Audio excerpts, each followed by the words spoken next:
This is a web video to show how to take menus from a pre-made site like Kitchit, look at the back-end information, say each one of these menus that you've made, and put it into HTML on another site. So we click onto one of the menu items, and we're most interested in this area.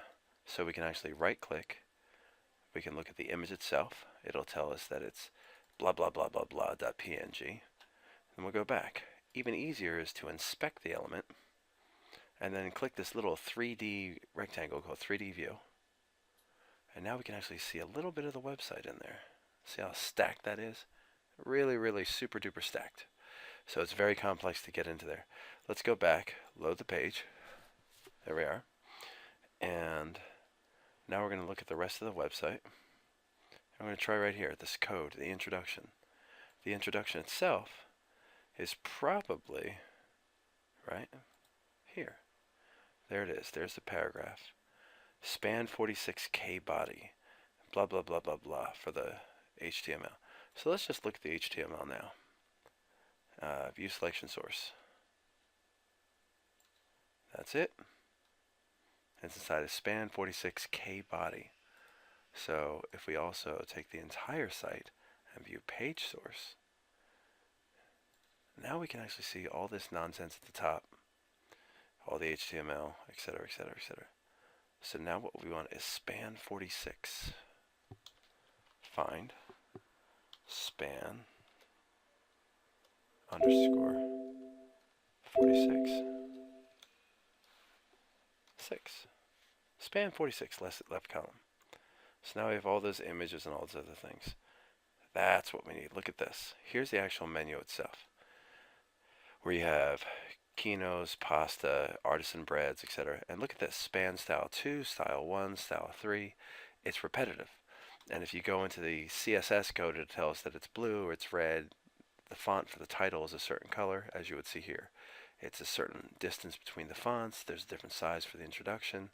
And here's the menu. See how it's bold and it's not bold. There's red for the top itself. So that's what we want. We want the menu. So we're going to go back to the main page. I'm going to load up the, let's see, rustic Azadora. That's a design I've already done. That actually looks like this, finished. Menus. Rustic Azadora barbecue with a big picture of the introduction and all this. Looks like I copied and pasted it with an image, but it's all code. View page source. That's what I've designed and how I've made it look nice. Very similar. I've changed things from span 46 to list body, the list title, the list description, and then the menu image, rustic Azadora barbecue. I stayed in the image folder. I just copied it right from the website, and that's it. So what I'm going to do is go back over here, go to the very top, and I'm going to try a different menu item. I'm going to go for the edible art, $30 per person. I'm going to take the first image that loaded. I'm going to view the image. I'm going to file, save page or image as, and I've already have it into the Culinary menu systems menus image area that I've built, and I'm going to call it edible art.jpg or png in this case, edible art underscore art.png. Now that's stored. Now I'm going to go back into here, and I want to take a look at this and make that almost exactly the same. So let's open up the code here. Hold on one second. Okay, so now we're back. Go to rustic Azadora bbq.html. Let's save this as edible underscore art.html. Just save that file. Now we can just change what we see. Let's go here to the actual website itself. Go back one. Take a look, and we have edible art. Move this over. Move this over. And start to change the information. I've already made a template and changed my CSS and everything, so all I have to do is go into list title, introduction, menu title would of course be edible art. And in our introduction, we have all this information here.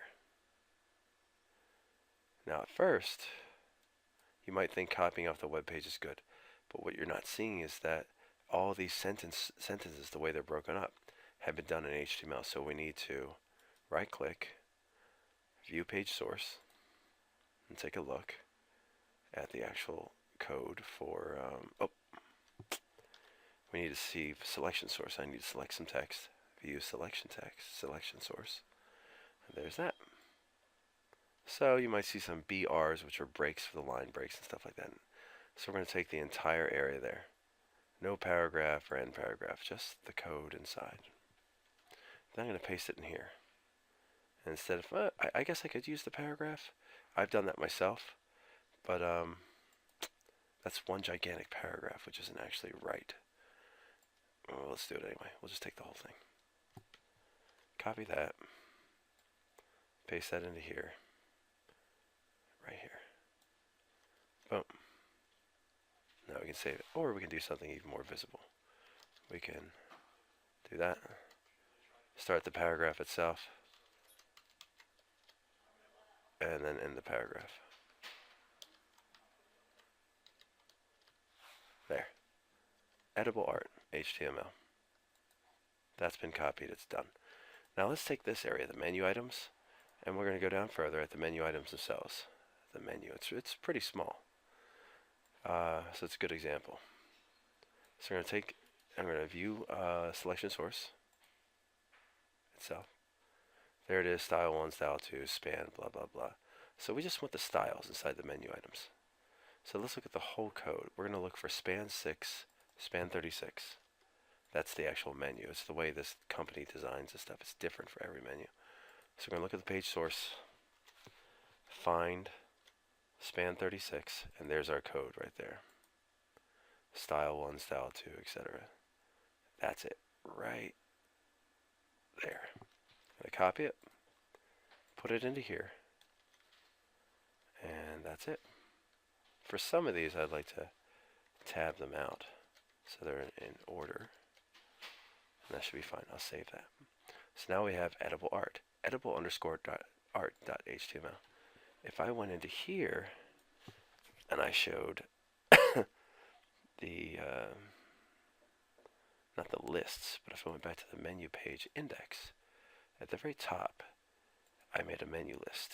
And I think my list is only rustic menu list string.